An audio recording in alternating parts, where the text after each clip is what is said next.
Will Trump's tariffs stop the rise of China? Well, the short answer is no. Despite his efforts, President Trump has recently backed down from many of the tariffs initially imposed on Chinese goods, raising doubts about the effectiveness and consistency of this approach. In this, we will explore the broader context and implication of tariff policy. First, we will discuss why tariffs are imposed and the economic theory behind them. Then, we will look into the dynamics of the ongoing economic rivalry between America and China, highlighting the strategic interests on both sides. Finally, we'll examine who ultimately benefits from tariffs and who is mostly harmed, be it consumers, industries, or international relations. This discussion aims to provide a balanced perspective on the real impact of Trump's tariff strategy in the context of China's Tariffs global are rise. imposed for several important economic and policy reasons. One reason is to promote equity within the domestic economy.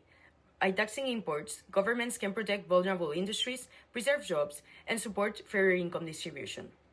Tariffs are also used for paternalistic purposes, where governments guide consumer behavior towards long term goals. For instance, tariffs on polluting or harmful products can encourage healthier or more sustainable choices, which aligns with the principles from behavioral economics. From a stability and growth perspective, tariffs can shield infant industries, sectors that are still developing and need protection from international competition. They also provide support during times of global economic disruption. There are also monetary factors involved. When a country's currency rises in value, its exports become more expensive and imports cheaper. Tariffs can restore balance by increasing the cost of imports and protecting local production. The concept of a currency premium, where global demand for a country's currency drives its value up, can also make trade imbalances worse.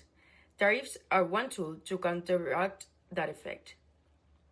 Finally, the emergence of modern trade routes and infrastructure projects, often compared to the Silk Road, can shift global economic power.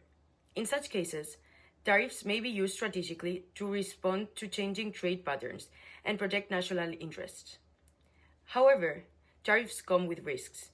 They can lead to higher prices, inefficiencies, and even retaliatory measures. The clash between the world's two biggest economies, affecting many other countries, started in January 2018 when Donald Trump described America's trade deficit as long standing unfair trade practices and imposed tariffs. China's Xi Jinping administration took retaliatory actions as they saw it as national protectionism. While the US exports soybeans and pharmaceuticals to China, China exports huge volumes of smartphones, toys, electronics, everything else, which contributes to the deficit Trump was always unhappy with. There's nothing to be unhappy about when your debt pays for your supply. Comparative advantage is a principle that explains how trade can benefit both countries, even if one country, China, has an advantage in producing all goods.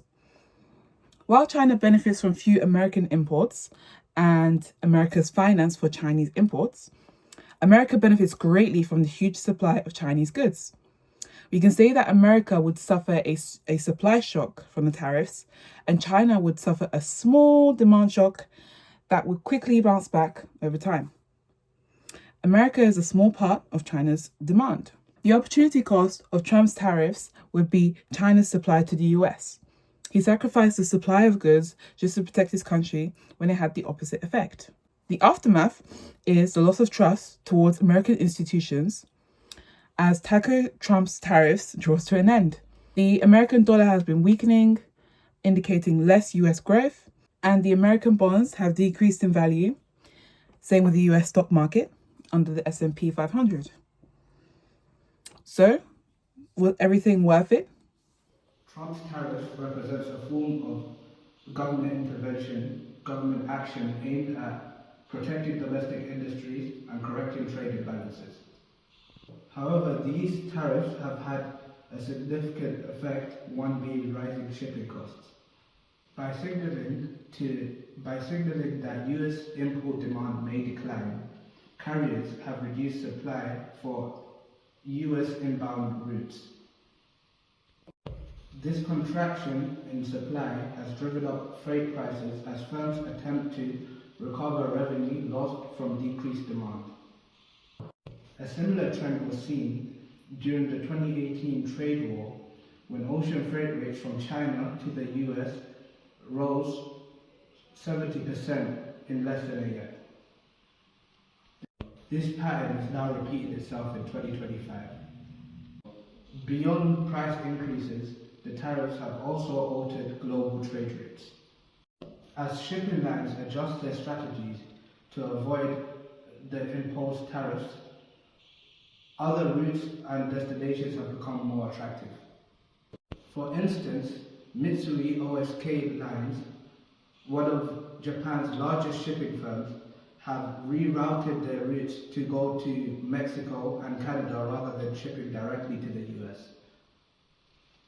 Though not a response to Trump's 2025 tariffs, China's Belt and Road Initiative, a vast infrastructure and trade development strategy spanning Asia, Africa, Europe, and the Middle East, also known as the modern-day Silk Road, has gained some relevance by redirecting trade, expanding geopolitical influence, and challenging US-centered supply chains.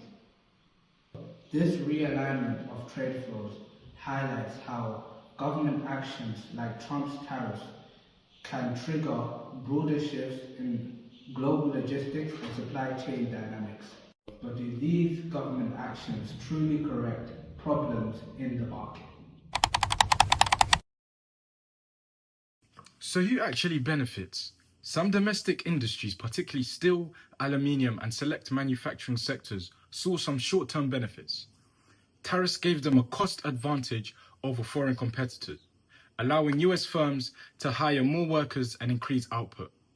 In the graph here, you can see job growth across affected sectors.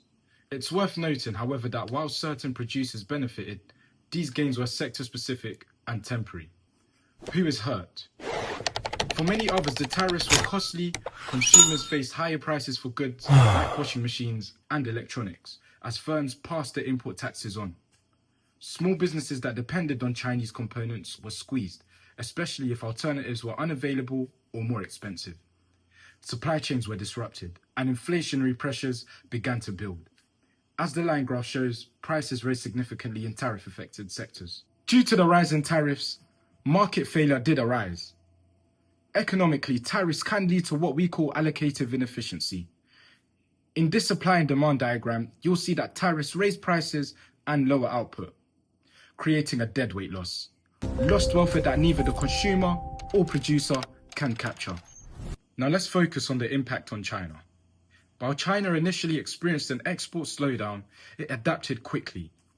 Trade was rerouted to partners like the EU, the ASEAN, and Russia.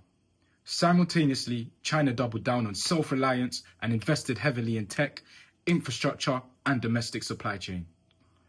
The radar chart here illustrates how China diversified trade away from the US, while the flowchart shows how tariffs accelerated China's strategic pivot towards high-value industries like AI, EVs, and 5G.